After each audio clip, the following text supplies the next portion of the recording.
Good morning. I would like to thank the Management Committee of the Buddhist Gem Fellowship, BGF, for inviting me to facilitate this one-day Sutta study workshop on the Buddha's teachings on harmony.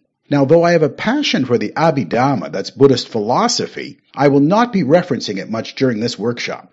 I will, however, be quoting a lot of suttas, about 100 suttas, because this is a Sutta study workshop that focuses on the Buddhist teachings on harmony. I don't consider myself to be an expert on harmony, but I have organized and summarized relevant teachings from the Buddha for you to consider. I hope that you will learn a lot from the Buddhist teachings, some more from your fellow participants during the group discussion, and maybe a bit from me during the questions and answers. Today's workshop is largely based on materials from this book. In Buddhist circles, Bhikkhu Bodhi is well known for his excellent translations of the suttas. In 2011, an American group was trying to help promote peace in Sri Lanka after decades of civil war. The group asked Bhikkhu Bodhi to choose a collection of suttas related to harmony so that the group could effectively engage the Sri Lankan monastic community as part of the peace-building process. A short while later, another American group was trying to help promote peace in Burma during the Rohingya crisis. They wanted support from the Burmese monastic community, and they asked Bhikkhu Bodhi for suttas related to harmony. Bhikkhu Bodhi replied, "I just happen to have a collection of harmony-related suttas on my computer." Now it's from this collection of suttas that this book was prepared. This book contains a series of short essays by Bhikkhu Bodhi on each of the topics that we will cover today, and each essay is accompanied by a series of sutta extracts. Studies have shown that we are now living in the most peaceful time in history. Experts have suggested that this is due to an increase in the general level of education and a global shift towards democracy. Though the percentage of deaths due to murder, genocide, and wars has reduced, there are still concerns regarding conflict within a family, conflict within an organization, and conflict within a society or community. The Buddhist teachings on harmony are very relevant today. All conflict, from conflict within a family to wars between countries, have the same roots. Let's now look at the agenda for today's workshop. This is the agenda for the morning. Now, there may seem to be a lot of items, but there's actually two groups of activities during the morning. The first group of activities will happen before the break. I will present two short talks, one talk on right understanding and one talk on personal training. After each talk, I will answer any questions related to the talk. That will take us to about 10:15. Then, working with the others at your table, you will have about 15 minutes to come up with a list of things that you would like to do differently based on what was presented. I suggest that you start by creating a master list of do difference by going around the table and asking each person to contribute one idea until nobody has any ideas left. At this point, don't try to filter any ideas, even if one idea is almost the same as something already suggested. Hopefully, most of these ideas will come from the suttas presented. As a group, discuss the list and reduce the number of ideas until you have 3. It may make sense to combine ideas. These should be the best 3 ideas according to the group consensus. Next, determine which idea the group feels least strongly about and make that the third item. So after the small group discussion, each table will have 2 non-negotiable items and a third item that they feel can be replaced if a better idea is suggested. Again, you'll have 15 minutes to go through this process for 2 topics, right understanding and personal training, so you have to move kind of quickly. I will pick a group calling out the number on your table. This group will present their 3 ideas regarding right understanding to the entire audience. Your 3 ideas will be listed on a flip chart page. Someone from the selected table will bring their page to the front of the room and read the 3 ideas, giving comments if appropriate. The presenter will then take input from the audience to see if there are any other ideas from the audience which may be a better idea than the group's third idea. The group that is presenting can then decide if they want to change their third idea based on audience input. Presenting the 3 ideas and collecting audience input should take 5 to 7 minutes per topic, so it'll be quick. Finally, on the back of your handout, list your 3 favorite do difference. Now, in choosing your personal favorites, you have a lot of things to consider. You can consider your initial ideas, the small group discussion, the presentation to the audience, and any suggested changes by the audience to the third idea presented. So then write down the 3 ideas that you feel most strongly about.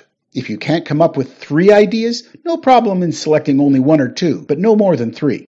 I will then pick another group to present their 3 ideas regarding personal training. Again, we will get audience input to see if this group wants to change the third item on their list. After the break, we will repeat the same process with the topics of dealing with anger and proper speech. We will have lunch around 12:30. Lunch will be from 12:30 until 1:30. After lunch, we will repeat the same process with the topics of good friendship and one's own good and the good of others. That will take us to our afternoon break at about 3 o'clock.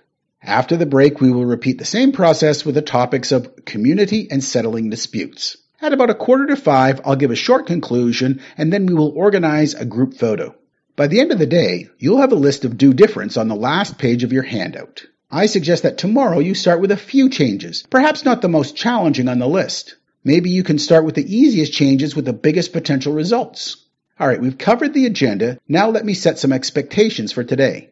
At the core of each of my 8 presentations will be short extracts from the suttas.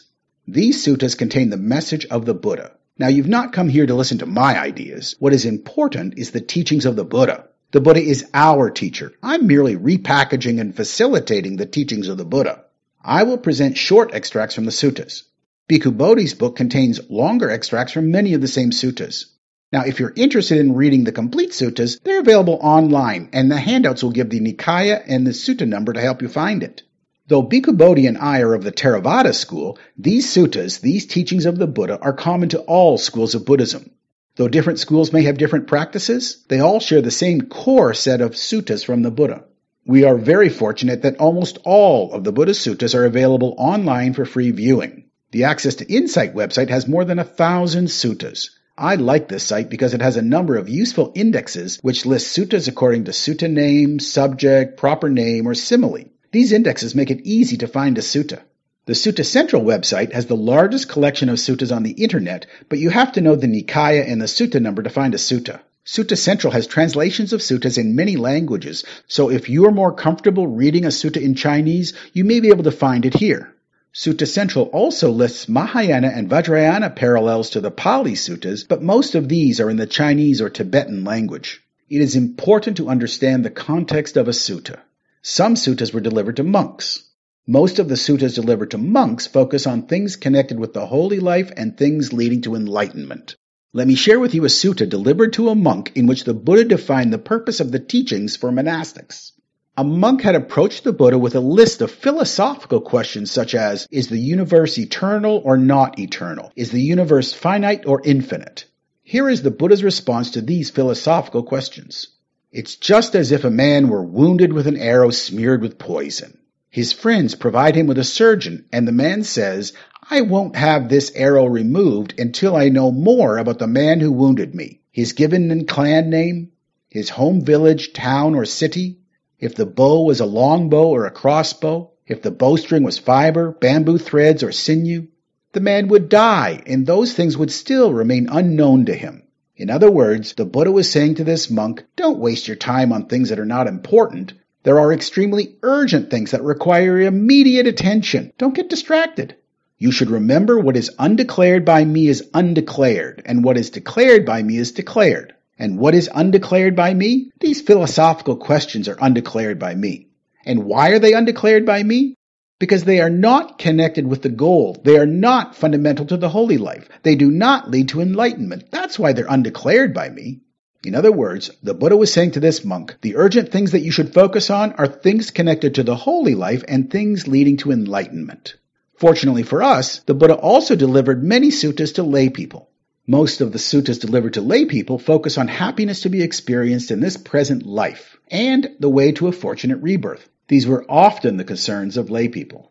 Most of the suttas that will be presented in this workshop were delivered to lay people. Though some of the suttas presented in this workshop may have originally been delivered to monks, the messages from these suttas are also relevant to lay people such as ourselves.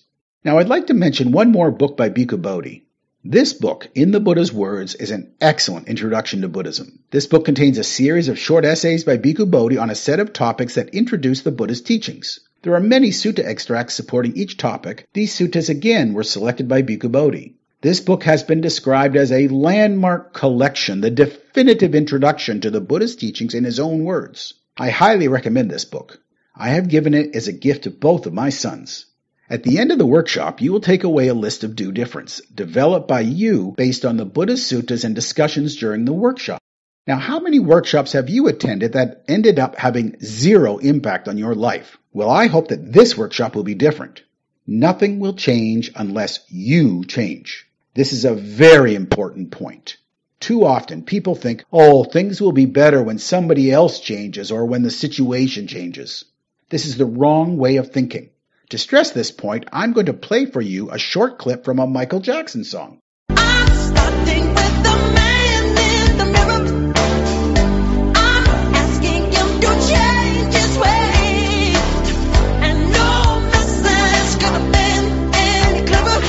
If you want to make the world a better place, take a look at yourself, then make a change. Sometimes, but not very often, it makes sense to listen to the lyrics of pop songs. Now here is the same message written by a Malaysian monk.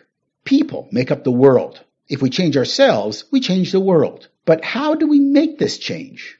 To make a change, you need to focus on your circle of influence. Now let me explain this term circle of influence, which I learned from Stephen Covey's book, The 7 Habits of Highly Effective People. You can place everything into one of 3 categories. Stuff that you don't care about, stuff that is in your circle of concern, and a subset of your circle of concern, which is your circle of influence. Stuff that is inside your circle of concern but outside of your circle of influence is stuff that you cannot do anything about. Reactive people put their focus here. For example, most of the attitudes and behavior of your friends, family, and politicians may be in your circle of concern, but they are usually outside of your circle of influence. Now, when you put your focus in your circle of concern that is outside of your circle of influence, you use up your mental energy and there's no results. Putting your focus here actually makes your circle of influence smaller because you waste your mental energy. Your circle of influence is stuff that you can do something about. Proactive people put their focus here. For example, your own attitudes and behavior are always within your circle of influence. So when you shift your focus into your circle of influence, your mental energy can create results. Putting your focus here actually makes your circle of influence larger because you leverage your mental energy. Again, nothing will change unless you change. Much of our attitudes and behaviors springs from our habits. Changing habits is not easy. It takes commitment, mindfulness, and energy. I hope that the list of do difference that you collect at the end of today can motivate you and remind you of the changes that you want to make. Now, here is an example of a do different that you might choose after listening to this short talk. You might say, I will use the concept of circle of influence to make sure that I focus my thinking in the right areas. Ideally, your do difference will be related to the Buddhist teachings that are shared during the presentation, but if some other practical idea comes up during the group discussion, feel free to include it in your list. Now is the time for questions and answers.